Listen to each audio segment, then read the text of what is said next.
Hello. Welcome to Reality Stories, where stories do come alive. Please subscribe and share with friends. Now relax and enjoy the story. The hot Lego sun beat down on the crowded streets as Michael balanced a tray of phone accessories on his shoulder. His shirt clung to his back with sweat, and his shoes had long lost their shine. But his face carried determination. He wasn't a man to give up easily. Every day, he left their small one-room apartment before dawn, walking through Oja-Legba to hustle for enough money to feed his family. His mother, Mama Joy, had grown weak after years of struggling, and his younger sister, Sarah, was still in secondary school. To Michael, they were his whole world.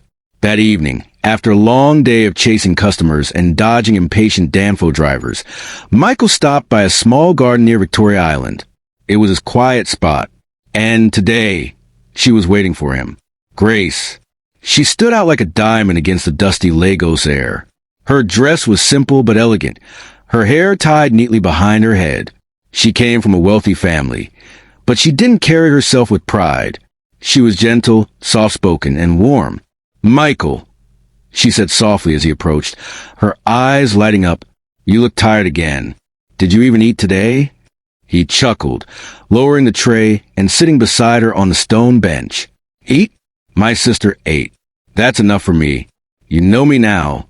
Grace sighed and took his hand. "You work too hard. I wish I could make it easier for you."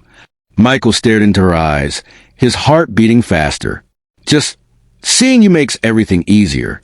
Grace, you don't know what you mean to me. You're the only good thing in my life right now." She blushed, glancing down at their joined hands. "And you're the only one who sees me, Michael. My father, my mother, everyone in my house thinks I'm just a child. But you treat me like I matter." He leaned closer, his voice low but firm.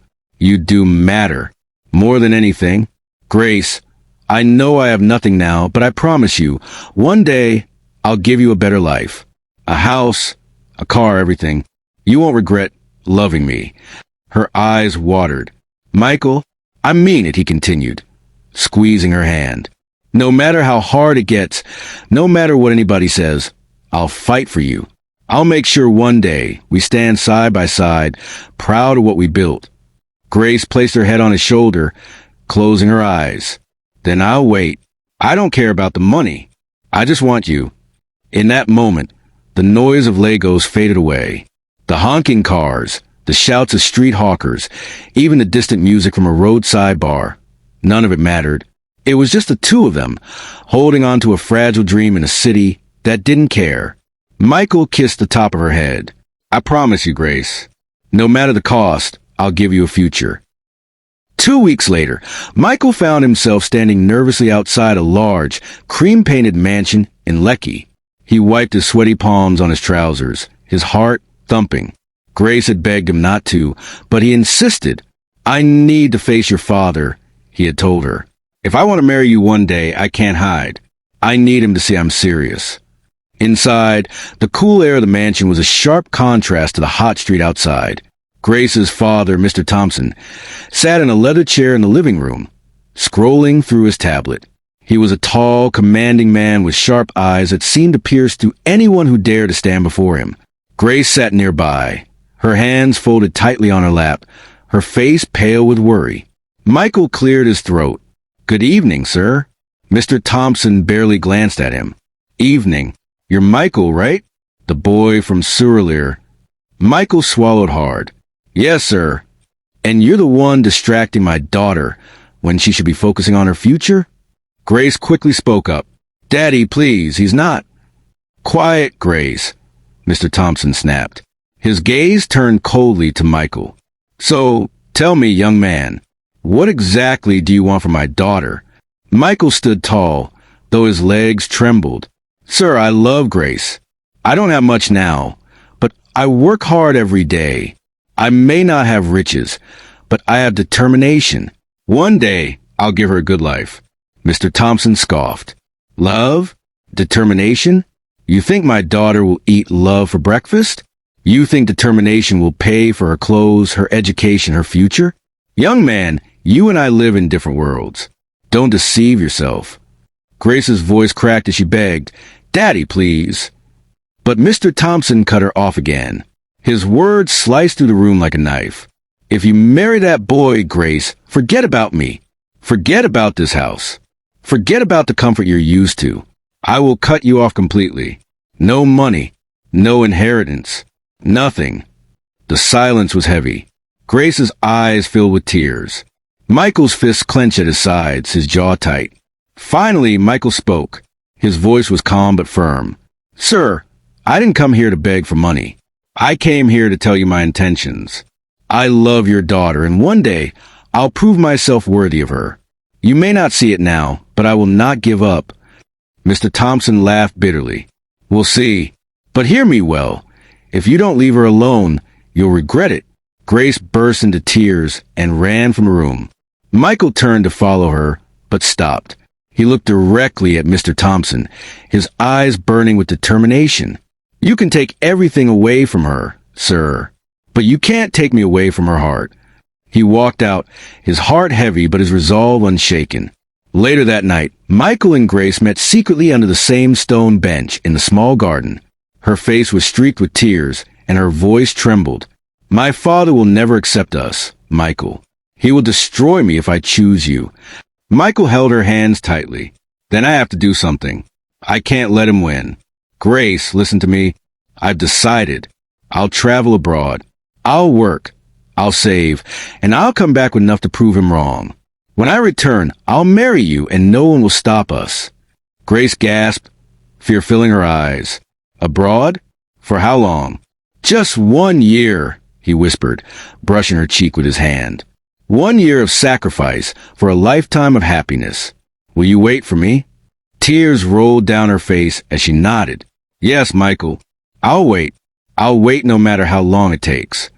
He pulled her into his arms, holding her as though the world might snatch her away at any moment. And as the stars shone above the restless city, Michael silently vowed himself, "Whatever it costs, I'll return for her. I'll give her the future I promised." The days turned into weeks, and the weeks slowly into months. After Michael left for Dubai, Grace's life felt empty. At first, they spoke on the phone every night. His voice always carried hope, always full of dreams. "Grace," he would say, his tone filled with fire, "I'm already saving. By next year, you'll see. I'll return with enough to silence your father forever. Just wait for me, my love." And she always replied, "I'll wait, Michael. I'll wait for you." But distance has a way of weakening even the strongest promises. Calls became shorter, sometimes delayed by hours because of time zones or because Michael was working extra shifts.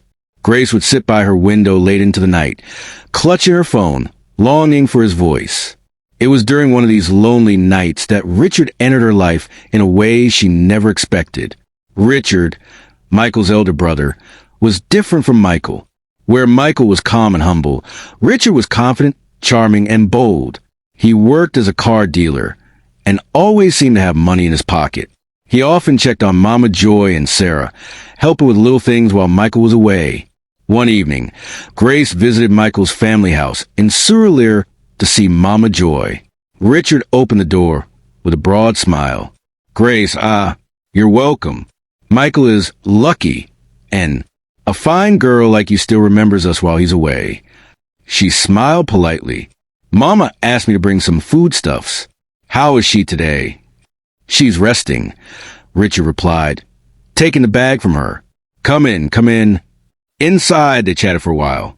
Mama Joy soon dozed off, leaving Grace and Richard alone in the living room. Richard leaned back in his chair, his eyes fixed on her. "You know," he began, lowering his voice, "Michael is my brother, but sometimes I wonder if he even understands what he has. If it were me, I'd never leave you, not for one day." Grace frowned. "Please don't say that. Michael is doing all this for me, for the family." Richard smirked. Yes, but tell me the truth. Don't you get lonely? Don't you miss having someone close, someone right here with you?" Grace shifted uncomfortably.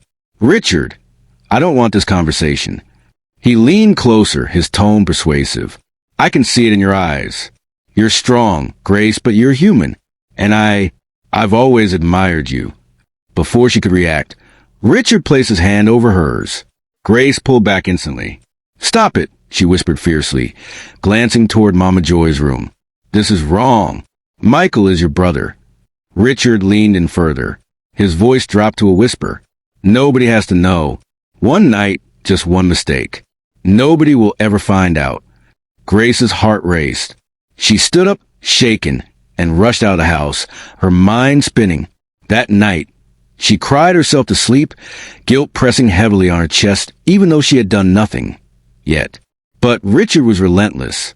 He began visiting her at odd hours, always saying he was checking on her for Michael's sake. He sent gifts, brought food, and gradually wore down her resistance. Then came the night of the betrayal. Grace had been feeling weak and feverish. Richard stopped by her apartment, offering to help. He cooked for her, made her tea, and sat close while she rested. "You don't have to do all this," she murmured, her body weak. "I want to," Richard replied smoothly. "Michael is far away. Let me take care of you." And in that vulnerable state, confusion and loneliness overtook her. She didn't fight when he leaned in, didn't stop him when his lips touched hers. The guilt struck her immediately after. She wept bitterly, but Richard whispered, "It's just between us. Nobody will ever know. Forget it happened." But weeks later, her body betrayed her. Her monthly cycle stopped. Her fears grew, and when she confirmed the truth, she was pregnant. She collapsed on her bed, clutching her stomach, whispering Michael's name. "Michael, what have I done?" 12 months later, Michael returned to Lagos. The dusty harmattan wind swept through the streets as he stepped out of the airport, a worn suitcase in hand but a smile of triumph on his face. He had done it. Long hours of labor, nights of hunger, sacrifices, all worth it. He had saved enough to start a small business, enough to prove himself to Grace's father. He took a cab straight to Grace's apartment, his heart pounded with excitement. He rehearsed his words. "I kept my promise, Grace. Now nothing can stop us." But when Grace opened the door, her face pale and startled, he noticed a small boy playing on the mat behind her, a boy with eyes too familiar, too close to home. "Michael," Grace whispered, her voice trembling. Michael's eyes darted to the child, then back to her. "Grace, who is that?" Her lips quivered. "Michael, please, let me explain." His chest tightened. "Explain what?" "Grace, whose child is this?" Tears filled her eyes as she reached for his hand. "Michael, I didn't mean for this to happen. I was lonely, I was weak, and it was Richard." The words struck him like a thunderbolt. His legs almost gave way. "Richard?" he repeated, his voice cracking. "My brother? Grace, my own brother?" She dropped to her knees, sobbing. "Please forgive me. I didn't want this. I still love you, only you. It was a mistake, Michael, a terrible mistake." Just then, the door creaked open. Richard entered, his face tense. "Michael," he began, raising his hands. "Let me explain." Michael's fist clenched, rage burning in his veins. "Explain? You took everything from me. My love, my future, my promise." Richard stepped forward, guilt written across his face. "I didn't plan it, Michael. It just happened. I was there. She was lonely and I swear I regret it." Michael turned to Grace, his eyes full of pain. "Grace, tell me this isn't true. Tell me he's lying." But Grace only sobbed harder. "I wish I could, Michael, but it's the truth." Michael staggered back, his suitcase falling to the floor. The weight of betrayal crushed him. His mother's words echoed in his mind. "Family is everything, Michael. Protect your brother no matter what." But how could he protect the brother who destroyed him? "Both of you," he whispered, shaking his head. "You've killed me. You've taken the one thing I fought for." Richard tried to touch his shoulder. "Michael, please, don't turn your back on us. I'll take responsibility. It was my fault." Michael shoved his hand away. His eyes glistened with tears, his voice breaking. "You're not my brother anymore." Grace crawled closer, clutching his leg. "Michael, please don't leave me. I love you. Forgive me. We can still be together. I'll do anything." Michael looked down at her, torn apart. His love for her still burned, but the betrayal was a wound too deep to ignore. Finally, he pulled away. His voice was low, cold, final. I kept my promise, Grace. But you broke it. He turned and walked out into the night, leaving Grace wailing on the floor, Richard standing frozen, and the child, innocent and unaware, watching silently. Outside, Michael lifted his face to the Lego sky, tears streaming down. The city was loud, chaotic, alive, but inside him, everything was dead. And with each step, he whispered to himself, "Why, Grace? Why, Richard?" Michael sat on the edge of his small bed, his head buried in his hands. The fan above him turned slowly, squeaking with every rotation, but it couldn't cool the fire in his chest. His suitcase lay unopened in the corner, dust already settling on it. He had returned with hope, but all he carried now was heartbreak. A gentle knock came on the door. Before he could answer, Mama Joy stepped in quietly. Her frail frame filled the doorway. Her wrapper tied loosely around her waist, her hair covered with a scarf. Her eyes, though tired, still carried warmth. "Michael, my son," she called softly, "will you let your mother sit with you?" He nodded without looking up. She walked in slowly, lowering herself beside him. For a long moment, silence filled the room. Finally, she spoke. "I know what you have heard. Grace, the child, Richard." Michael clenched his fists. "Mama, don't say his name. He's no longer my brother." Mama Joy reached for his hand, holding it tightly. "Don't talk like that. Blood is blood, Michael. No matter what happens, you and Richard will always be brothers." He pulled his hand away, his voice trembling with anger. "Brothers don't betray each other." He knew what Grace meant to me. He knew my dreams, my struggles. And still, he destroyed everything. Tears welled up in Mama Joy's eyes, but she forced herself to stay calm. Richard made a mistake. Yes, a terrible one. But, Michael, don't forget, when your father died, who was it that dropped out of school to help me raise you? Who was it that worked in the hot sun selling spare parts so you could finish your education? It was Richard. Michael shut his eyes tightly, pained by the memory. Do you think he didn't have dreams too? Mama Joy continued, her voice breaking. He sacrificed them for you, his younger brother. He carried burdens you never knew, so you could rise higher. And now, because of one mistake, you want to throw him away? Mistake? Michael snapped, turned to face her. His eyes burned with tears. Mama, sleeping with a woman I love is not a mistake. It's betrayal. And that child is proof of it. Mama Joy placed her hand gently on his cheek. That child is innocent, Michael. He didn't ask to be born. Will you punish him for the sins of his father? Michael's chest heaved. He wanted to resist her words, but his heart was torn in two. Mama Joy leaned closer, whispering as tears ran down her face. For the sake of family peace, my son, forgive Richard. Forgive Grace. Accept this child as your own. Don't let this home scatter. If you walk away now, you'll break not only Grace's heart, but mine too. Michael's eyes widened. Mama, you want me to marry her still? Even knowing? Yes. Mama Joy cut in firmly, her voice trembling but determined. Because love is bigger than shame, Michael. Because family is bigger than pride. If you leave Grace, if you abandon Richard, this family will never recover.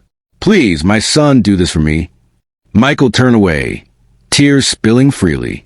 He pressed his hands to his face, shaking his head. Mama, you're asking for the impossible. No, she whispered, holding his arm tightly. I'm asking for your heart. That night, Michael couldn't sleep. He lay awake, staring at the ceiling, Mama Joy's words echoing in his head. Forgive Richard. Accept the child. Don't let the family scatter. But then another voice rose inside him, bitter and sharp. They betrayed you. How can you love a woman who lay with your brother? How can you call that child your own? The struggle tore him apart. By morning, he knew he couldn't hide any longer. He had to face them. The family gathered in Mama Joy's living room. Grace sat quietly in a corner, her hands trembling, her belly showing the early swell of pregnancy. Richard stood by the window, guilt written all over his face, unable to meet Michael's eyes. Mama Joy sat in the middle, her face weary, but her spirit unyielding. Michael walked in, his presence heavy, his face carved with pain. "Sit down, my son," Mama Joy urged. He remained standing. His voice was low but firm. "We need to end this today. I cannot carry this weight forever." Grace broke into sobs. "Michael, please. I know I failed you. I don't deserve your love, but my heart still belongs to you. Don't abandon me." Richard finally spoke, his voice rough. "Michael, hate me if you must, but don't punish her. If you want to blame anyone, blame me. I should have stopped it. I should have been stronger." Michael's eyes darkened. "You're right. You should have."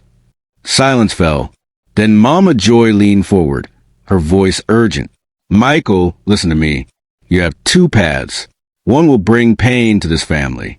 The other will bring healing. If you marry Grace, you can raise this child as your own. You can keep this family together. But if you walk away, you'll shatter everything. I'll lose both my sons, and this house will never know peace again." Michael's jaw tightened. He looked from Grace to Richard, then at his mother. His heart felt like it was being torn in half. He turned to Grace. "Tell me, Grace, if I take you back, if I accept this child, can you promise me you will never betray me again?" Grace fell to her knees, her voice breaking. "I swear, Michael, on my life, on this child's life, I will never hurt you again.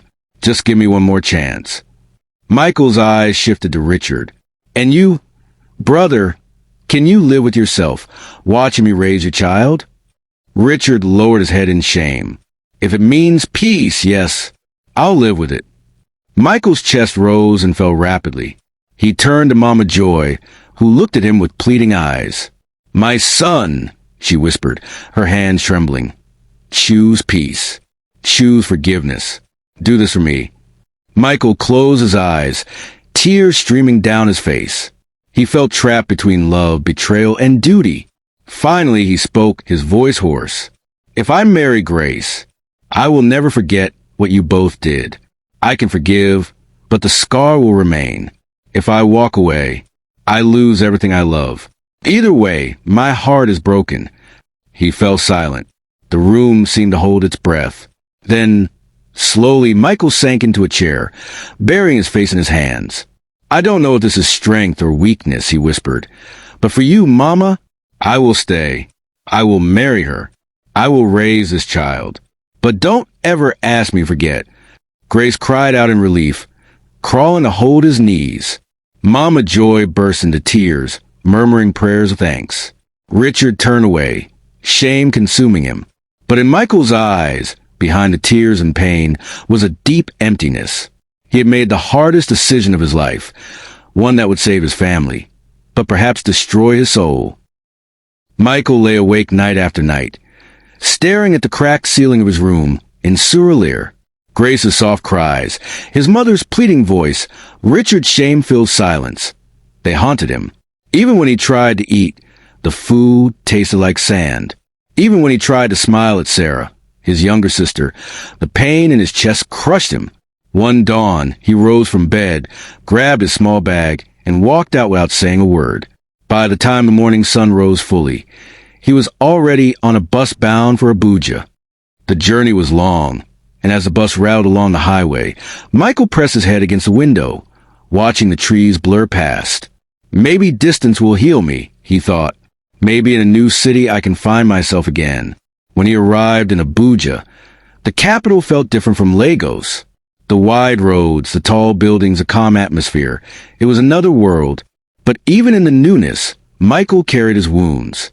He found work in a construction company, carrying cement bags and mixing mortar under the blazing sun. His hands grew rougher, his muscles stronger, but his heart remained weak. One evening, his coworker, Chuka, noticed him staring into space during their break. "Michael, my guy, when day were you?"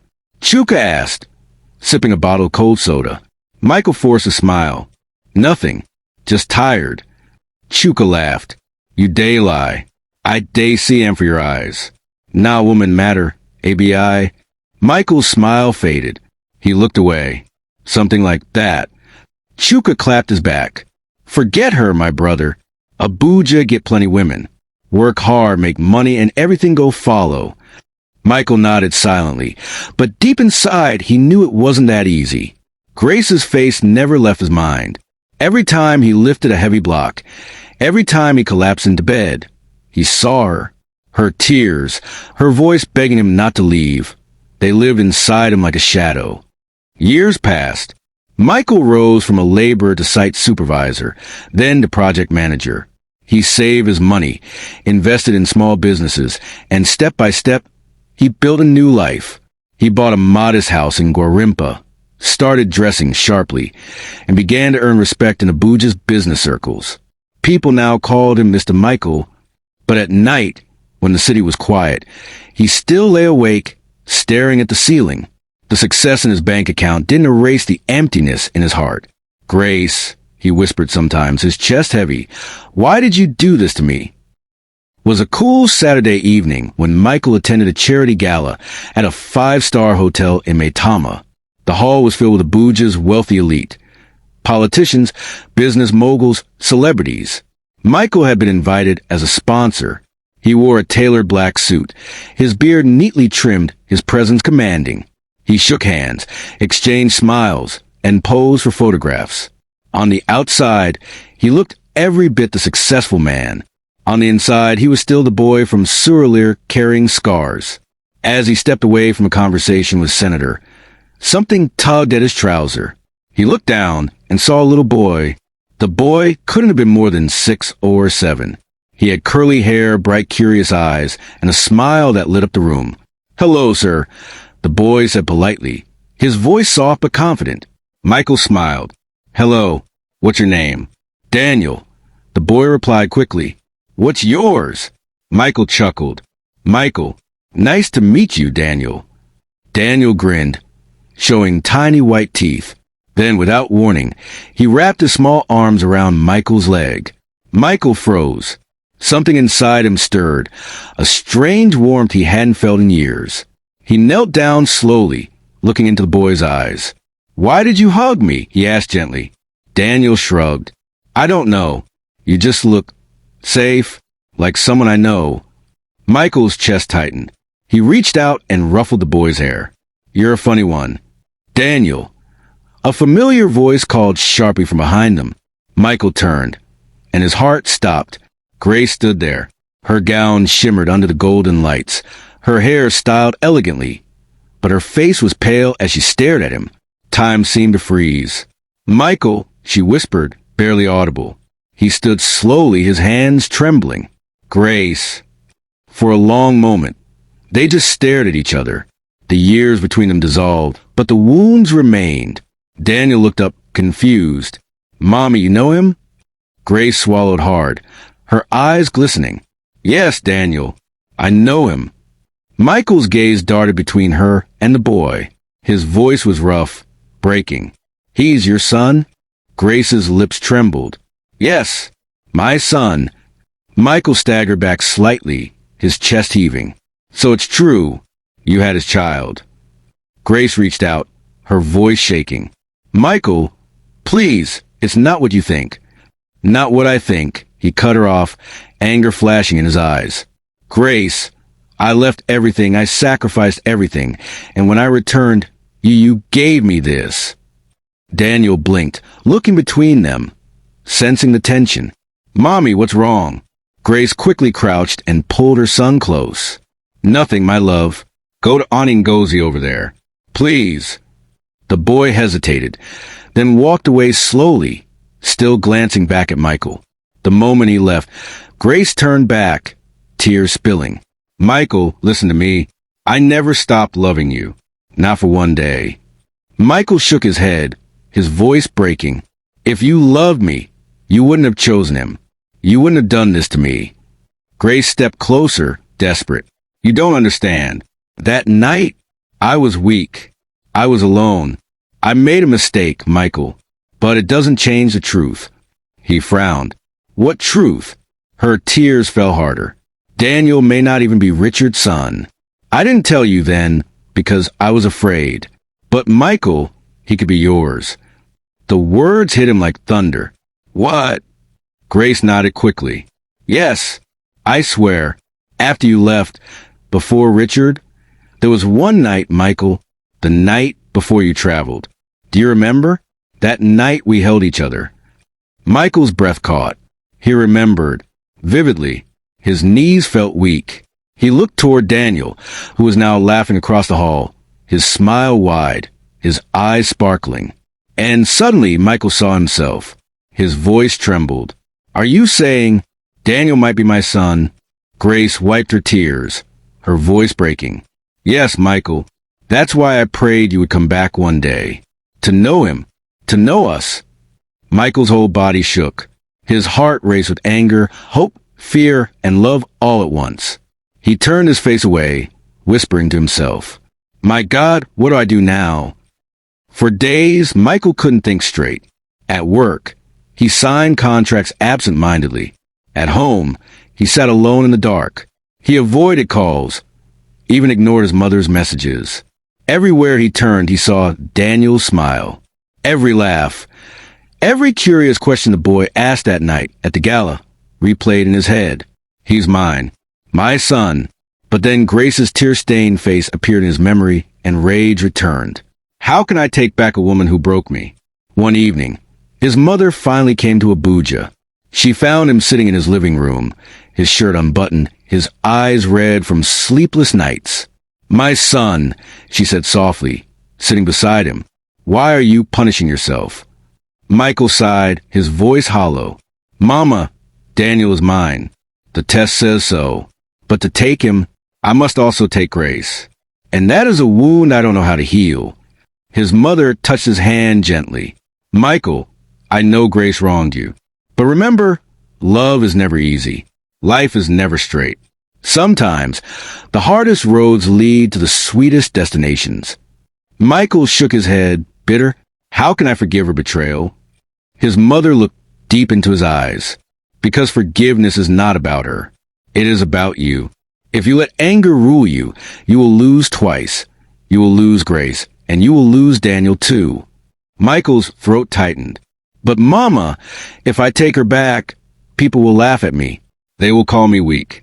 They will say I accepted another man's leftover. His mother's voice grew firm. Let them talk. The only thing that matters is what gives you peace. Ask yourself, Michael, will walking away make you happy? Or will holding your son, and maybe even the woman you once loved, give your heart rest? Michael covered his face with his hands. His voice cracked. Mama, I don't know. I truly don't know. The next Sunday, Grace asked Michael to meet her and Daniel at a park. Michael hesitated, but something in his heart pushed him there. When he arrived, Daniel was flying a kite, laughing as it soared into sky. He saw Michael and ran to him instantly. Uncle Michael, Daniel shouted, hugging him tightly. You came. Michael knelt, hugging him back, his eyes wet. Yes, Daniel, I came. The boy smiled up at him. Will you come again? Will you always come? Michael's heart shattered. He looked over at Grace, who was standing a few feet away, watching silently. Her eyes held hope and fear. Michael's voice trembled as he answered Daniel. Yes, I will always come. The boy cheered and ran back to his kite, leaving Michael and Grace face to face. Grace stepped closer, whispering, Michael, is that a yes for him? Or for both of us? Michael stared at her, his chest heavy. After a long silence, he spoke. I don't know if I can ever love you the way I once did, but I cannot deny my son. He is mine and I will not abandon him. Grace's tears spilled. Michael, I will wait. I will wait for as long as it takes. Just don't shut us out completely. Michael turned his gaze back to Daniel, who laughed freely in the sun, unaware of the storm around him. In that moment, Michael knew the hardest decision was not whether to forgive Grace. It was whether to let love have a second chance, or to live forever with regret. And as Daniel's kite soared high into the sky, Michael whispered to himself, maybe this is not the end. Maybe this is just the beginning. For days, Michael couldn't think straight. At work, He signed contracts absent-mindedly. At home, he sat alone in the dark. He avoided calls, even ignored his mother's messages. Everywhere he turned, he saw Daniel smile. Every laugh, every curious question the boy asked that night at the gala replayed in his head. He's mine, my son. But then Grace's tear-stained face appeared in his memory, and rage returned. How can I take back a woman who broke me? One evening, his mother finally came to Abuja. She found him sitting in his living room, his shirt unbuttoned, his eyes red from sleepless nights. "My son," she said softly, sitting beside him. "Why are you punishing yourself?" Michael sighed, his voice hollow. "Mama, Daniel is mine. The test says so. But to take him, I must also take Grace. And that is a wound I don't know how to heal." His mother touched his hand gently. "Michael, I know Grace wronged you. But remember, love is never easy. Life is never straight. Sometimes, the hardest roads lead to the sweetest destinations." Michael shook his head, bitter. How can I forgive her betrayal? His mother looked deep into his eyes. Because forgiveness is not about her. It is about you. If you let anger rule you, you will lose twice. You will lose Grace, and you will lose Daniel too. Michael's throat tightened. "But, Mama, if I take her back, people will laugh at me. They will call me weak. They will say I accepted another man's leftover." His mother's voice grew firm. "Let them talk. The only thing that matters is what gives you peace. Ask yourself, Michael, will walking away make you happy? Or will holding your son, and maybe even the woman you once loved, give your heart rest?" Michael covered his face with his hands. His voice cracked. "Mama, I don't know. I truly don't know." The next Sunday, Grace asked Michael to meet her and Daniel at a park. Michael hesitated, but something in his heart pushed him there. When he arrived, Daniel was flying a kite, laughing as it soared into the sky. He saw Michael and ran to him instantly. "Uncle Michael," Daniel shouted, hugging him tightly. "You came." Michael knelt, hugging him back, his eyes wet. "Yes, Daniel, I came." The boy smiled up at him. "Will you come again? Will you always come?" Michael's heart shattered. He looked over at Grace, who was standing a few feet away, watching silently. Her eyes held hope and fear. Michael's voice trembled as he answered Daniel. "Yes, I will always come." The boy cheered and ran back to his kite, leaving Michael and Grace face to face. Grace stepped closer, whispering, "Michael, is that a yes for him? Or for both of us?" Michael stared at her, his chest heavy. After a long silence, he spoke. "I don't know if I can ever love you the way I once did, but I cannot deny my son. He is mine, and I will not abandon him." Grace's tears spilled. "Michael, I will wait. I will wait for as long as it takes. Just don't shut us out completely." Michael turned his gaze back to Daniel, who laughed freely in the sun, unaware of the storm around him. In that moment, Michael knew the hardest decision was not whether to forgive Grace. It was whether to let love have a second chance, or to live forever with regret. And as Daniel's kite soared high into the sky, Michael whispered to himself, "Maybe this is not the end. Maybe this is just the beginning."